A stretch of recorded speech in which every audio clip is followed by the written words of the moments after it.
Aside from Stonebank being the first release of the year again, this was the very first year of the Monstercat Uncaged and Monstercat Instinct split, where each release upload would typically alternate between heavy and melodic. What a flex to get the lead singer from Owl City under the very first official Instinct release. Something about this is so messy, yet so organized. This has some of the cutest sound design I think I've heard in any Rogue song. Another case of weird crediting. So this was kinda, technically, not really sorta the first song under J Cosmic's Desert Star alias that he'll fully adopt later down the line.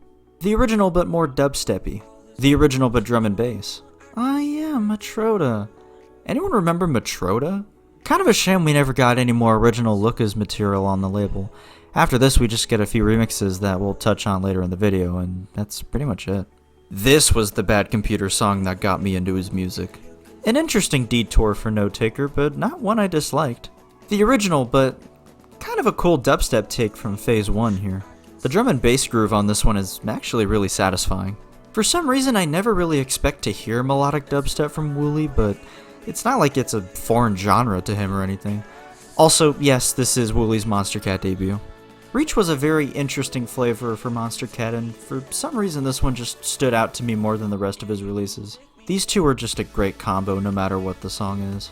Vorso's Monstercat debut and his only release on the label as of now. Kinda crazy to be honest. This was the other 12 Days of Grabbits demo that got an official release, and I swear to God if You Mean the Most to Me never gets a full release in some capacity, I'm gonna grab bits of my hair and rip it the fuck out. Apriska's only Monstercat release to date, which is kind of a shame because he has some really cool stuff off label. I personally recommend his Mistakes EP from 2019, really neat stuff there. Doomu has a really nice way of using his sound design to make some of Instinct's cutest songs. Sometimes I just can't help but wonder where the pegboard nerds even find these people. I really like the vibe of this one, especially that solo at the very end. The first half is really good, but when that drum and bass drop hits, ugh, fucking nasty. Songs like these are the reason early Instinct had such an identity. The other song he had on the label that didn't get as much attention but is still pretty fun and unique. Damn, she got blipped before Infinity War was even out in theaters. Damn. The first single to his All Eyes on Me EP, and a decently euphoric one at that. Tasca Black's only song on Monstercat as of now. It's nice to see Luther back in action. I love artworks like this that combine the styles and colors of all the artists involved in the song. Unfortunately, I've got nothing to say about the actual song itself. Despite the fact it's a cover of a Justin Bieber song, it's a pretty solid one. This was the first release under Slips and Slurs' new alias, Slippy, and the amount of Star Fox jokes that came out of it was actually kind of funny. Much more melodic than the other tracks on this EP. One of my biggest icks is when an artist puts a song on their brand new EP that was released quite a while ago for no real reason other than just to have it. During an era where this type of music was everywhere, why not more of it? Fuck it. I never cared for this one, to be honest. I think I always liked this more than the other single he had. Don't worry, we still got his EP to cover. We're not out of the Matroda trenches yet. This one's got a really sweet tone to it, and I'm kind of ashamed of myself for not giving it its flowers when it first came out. I don't know why I was so into this one as a kid, I just was. I will never not want to hear Cozy's voice on a Monstercat song. Solji makes his return for his debut Monstercat EP, and as far as the title track goes, this ain't half bad. I can imagine some absolute diva strutting the runway to this song. Something about Tokyo Machine's 2018 run felt damn near perfect to me. This song especially stuck with me, and I promise it's not just because I like cookies. The Night is the alias of Dan Stevens and Alana Watson from the popular EDM trio Nero. Unfortunately, this alias lasted all of 2 songs, the other one we'll cover later in the video. The start of Rocket League X Monstercat Volume 2, a compilation that would focus on 6 original Uncaged releases. This was also the first taste of Coven's upcoming EP later in the year. Luther continuing to release banger after banger, as usual. Stonebank Electro House is my favorite Stonebank, so this is a win-win for me. Can't relate to this one because I've never been afraid of the dark ever in my life. Nope, not even once, never ever. Protostar's drum and bass was never my favorite in his discography, but this one just goes. Okay, the other only Tasca Black song on Monstercat, but like, come on. God damn it, that piano is still in the water after 3 songs. Alright dude, it doesn't have to be all about you. Yet another song that if you've never heard of Monstercat in your entire life, you've definitely heard this at least once. By the way, I want it to be public information that this is a platinum record according to the RIAA. I can finally die in peace. This would unfortunately be the last time we'd see Anna Yvette on Monstercat due to personal reasons, but on a separate note, I found this alternate artwork of the song that references Summer Never Ends with Laura Brem. Had no idea this existed until doing research for this video, or maybe I forgot, I don't know. A Halion solo release being melodic dubstep releasing on Instinct may sound a bit normal nowadays, but back then this came out of nowhere. Also, that dress? Ooh! I swear, he's infecting everyone and everything with this smoking head disease. How has it not been treated yet? I've never wanted to live in a house so badly. I would actually be really curious to find out how this collab came to be. This song feels like the embodiment of one of those Tootsie Pops, but like if it was covered in sprinkles or something. The only song on Matroda's Shut It Down EP that isn't some form of house, and as the title suggests, it is the first track of the EP. Me When I'm Mad at My Floor. This one's got some fun sound design at least. This would be the last time we'd see Subtact for a good while, but he left off on a good tune here. Listen, I know this is an unpopular opinion I've always carried, but I never cared for this song. The only Memtrick song we ever got on Monstercat as of now, and a pretty damn good one at that. Another one I never really cared for. This would be the last time we'd ever see Tristram on Monstercat. A beautiful tune, and one that would kinda give us a glimpse of what his debut album would eventually sound like. If you would have told me then that a few years after this he would team up with Conro of all people to make a hit single, I would not have believed you just based on this song alone. Glitch hop from this dude, how long has it been, my guy? I'm sorry, is that the Millennium Falcon? It's just a better version of Eyes Wide Open from last year. Tosoki's first single on the label, and a pretty fun one too. I never really liked how this one sounded compared to their other releases on the label. Feels kind of like I'm listening to a live recording of it instead of the actual song itself. Just an intro piece for the EP if that wasn't made obvious enough. Fairly simple, but I like the atmosphere here. Not my favorite Christmas movie, but I mean it's a classic for a reason. Very one-dimensional throughout, if I'm being honest. Probably the best song on the EP given it has a bit more flavor to it than the other songs. This is peak Night Drive material right here. I would say this was the perfect song to kick off Monstercat's summer releases. But then Stephen Walking came back to kick off Rocket League X Monstercat Volume 3, this time being Instinct themed. And now he's infecting wolves. Can someone please contain him? It's hard to really appreciate this song as its own thing when the cover reminds me so much of Tumbling Down. You know, the only other song these two have together on the label. As cool of a collab as this was at the time, this one never really spoke to me. The most popular song from this EP, and for damn good reason. Even back then, I was never really a fan of this one either. I like this one mainly for the cinematic elements that Muzzy would later incorporate for his debut album a couple years later. This one's neat. Not one I'm foaming at the mouth for, but neat. I like the rhythm on this one quite a bit. Simply beautiful. Can someone explain what this art is? Like, I'm not even trying to diss the art, I genuinely don't understand what I'm looking at here.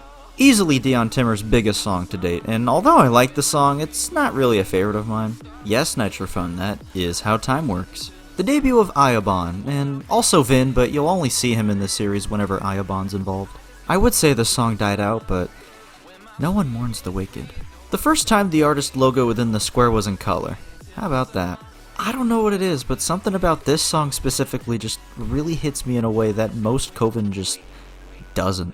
Easily my favorite Slander song of all time. The groove of it, the vocal from Brett James, and just the overall vibe and soundscape of the track just makes this stand out so much from the rest of their discography.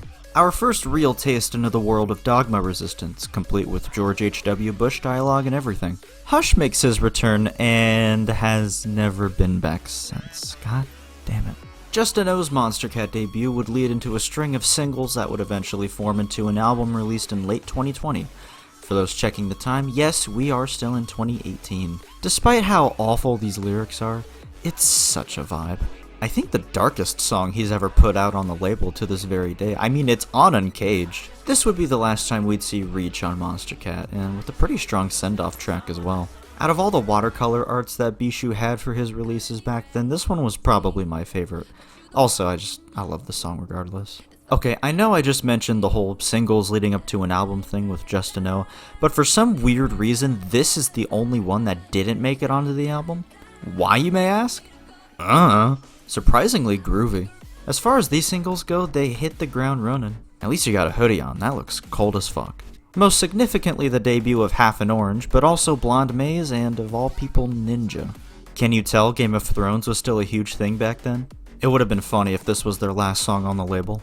Why is there a functioning computer sitting outdoors like that? The last of the Luther singles for 2018, but probably my favorite. I hope you're ready for 2 separate remix packages of this one song, because this first remix is actually kinda dope. Anyone remember that Crash Bandicoot meme that was around during this time? That's what the drops sound like to me. The original, but there's probably a smoking head off screen somewhere. The original, but Stonebankified. The original, but stompier, I guess? The debut of fan favorite Fowler, and good God, I love this artwork so much. Dumu just doing what he does best. Riot taking a page from video games by including a desert level. Kind of an odd detour from what he normally makes, but a very welcome one. The original, but future bass. The original, but as a dark, gritty drum and bass tune. The original, but kind of euphoric. Undeniable proof that Tainan has always been outside the box, so to speak. Is it just me, or does that second drop feel weird to anyone else? Yet another example of the originality and uniqueness that Instinct can provide. A collab I would have never expected to happen, but glad that it did. I don't want Ayabon in my arms, but I like the song. Here's part 2, and this is basically the original but hardstyle. The original but house? Question mark? The original, but if you know anything about dubloads, you know what the drops sound like.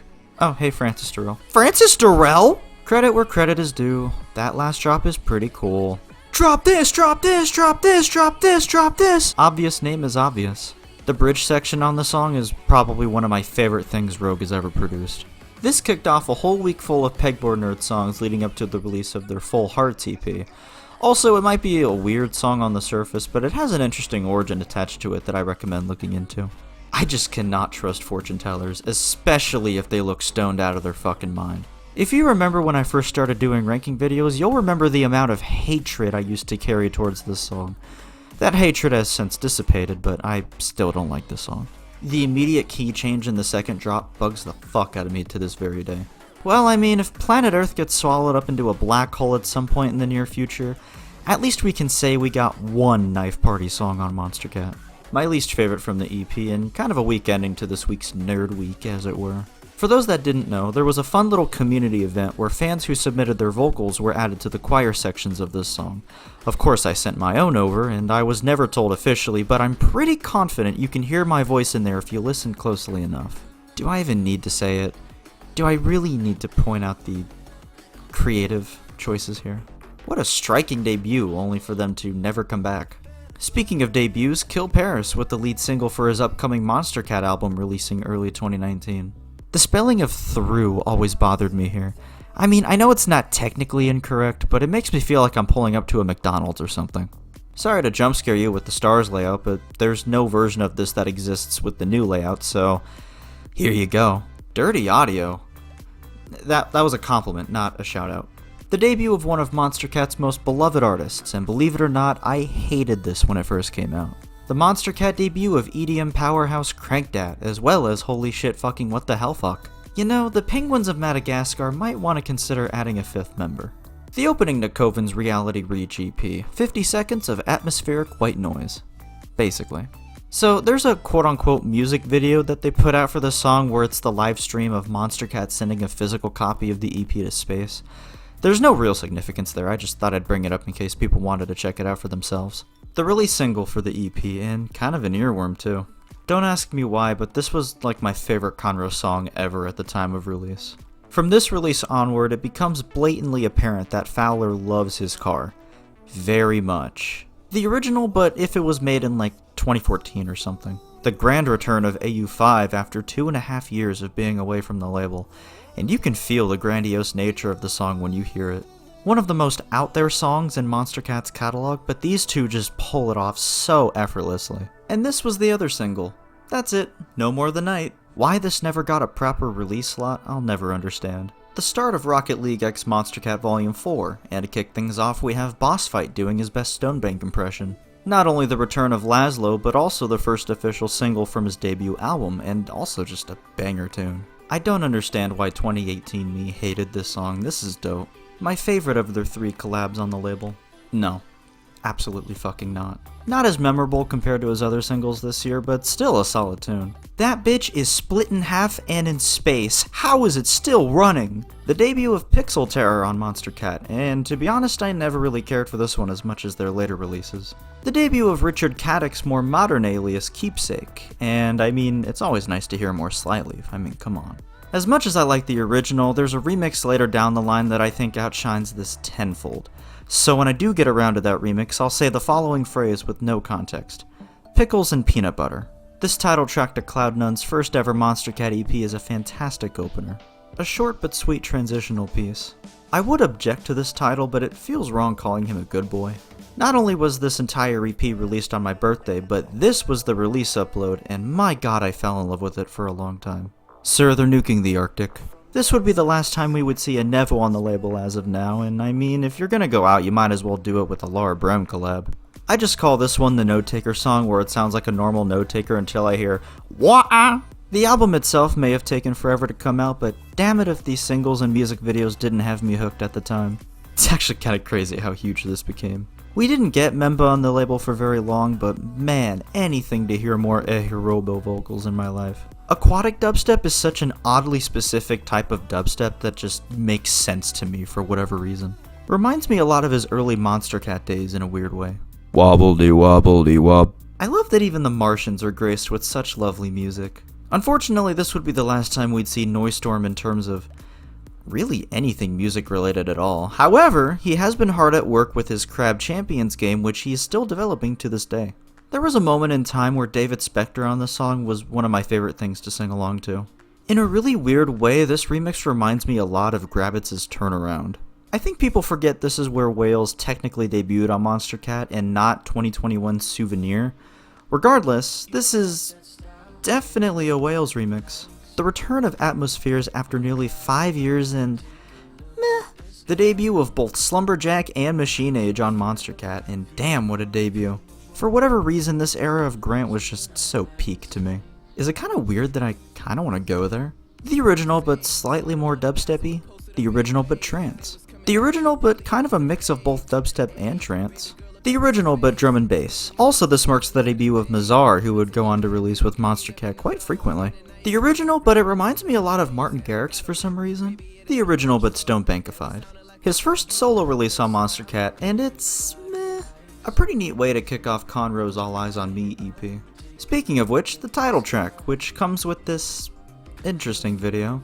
One of his most underrated songs, and I will die on that hill. I don't know what drove Conro to put a fucking clavinet in this, but I'm glad he did. A beautiful outro for the EP consisting of vocal harmonies, as well as the opening sound from Take Me There, the first single released for the EP. Pixel Terror held the Bad Computer effect for me, where I wasn't a huge fan of their debut release, but their sophomore release pulled me into their style a lot more. The way she sings always bothered me for some reason. At the time, this was one of his best songs, and still nowadays, it's a banger. Okay, if you're gonna jump, please don't do it on a floor that's higher than ground level. When Blade does his ult in Marvel Rivals. The moon haunts you! One of the weaker Justin O songs on the label in my opinion. I mean, it's still cool, but I find it one of the least engaging songs compared to the rest of what would eventually be his album. It's impossible for me not to think of California Girls when this comes on. A solid collab, just not one I go back to often. The debut of Julian Caller, who we'll see plenty of during the next few years of the label. Scandal making a return to the label was truly fitting for a Halloween release. The opening track to Protostar's only Monstercat EP. How he's been a part of the label for well over a decade at this point, and this is still his only proper EP on the label, is insane to me. Kinda reminds me a lot of Drop Tech in a weird way. Easily the best song from this EP, and also they need a collab more often. Hello. Not bad, but not a favorite of mine from him. The closing track. That's all it really is. The Avicii influence is very prevalent here. When I say the lead up to Dogma Resistance with each new single was like an event that you just had to be there to truly appreciate, I mean it wholeheartedly. There's always that one song from an Infected Mushroom album that I just really love throughout, and this is that for their debut Monstercat album, which we'll get to here in a bit. I never liked how tame this one felt compared to his other releases at the time. The start of Rocket League X Monstercat Volume 5, and I'm just gonna say it. So much better than Fury, this shit gives me life! I used to be really into this one, not so much these days though. This one might take a couple listens to grab you, I mean, it did for me at least. It's at this point where I realize, why haven't we gotten a solo Google song on Monstercat yet? I would argue this to be his biggest song he's ever put out. I mean, the Rocket League attention alone gives it the numbers to back up that claim. Listen, I didn't really like this before the allegations started coming out, so imagine my disgust for it afterwards, especially with a title like that. Not one of my favorites from this compilation, but a damn good track nonetheless. A dope single for the album, but not one I caught myself going back to very often. Hyper Potions returned to Monstercat very briefly for this comp, and it might just be my favorite song they've ever made together. With the release of this came the release of their debut Monstercat EP, The Headbangers Ball, which is just all 3 of the singles combined.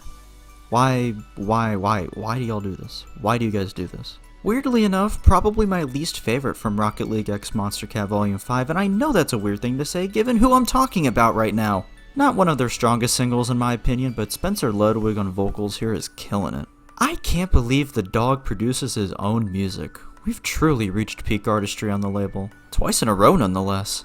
I mean, it's kind of in the title, is it not? I love how this intro starts right where the track Better ends, so it creates a loop around the entire album, hence the name. Reminds me a lot of Airglow, which is also on this album alongside Sphere, both of which are singles he released on Monstercat in 2016. Why are they here then? Because. Just because. Why is this so short? It's not even like 2 minutes, but it feels like it should be longer than that. Kinda badass, not gonna lie. It's not very often you hear Laszlo drum and bass, but when you do, it's usually gonna pop off. There seems to be a massive guitar here. Some of my favorite Infected Mushroom songs include lyrics that are just so damn catchy, even if you don't know what the hell they're saying. It's at this point I should probably mention that the name of the album is Head of NASA and the Two Amish Boys. If we had anyone in Monstercat's roster that could compete with weird project names, it's definitely these guys. Barvaz apparently means duck in Hebrew, and Chen Chen is just Chen Chen, I don't fucking know. I actually kind of fuck with some of the sound design on this one. So instead of the last few releases of the year consisting of VIPs, this year they decided to put out a small Christmas compilation featuring holiday-themed tunes, this being the first song they put out. A beautiful original tune for the holiday season. Easily the weirdest of the compilation, and the song itself only amplifies that opinion. Easily the poppiest of the 5 tunes here, but because of that it also feels the most traditionally Christmassy, if that makes sense. And finally, Boss Fight doing his best Riot impression, a great way to close out this year of releases.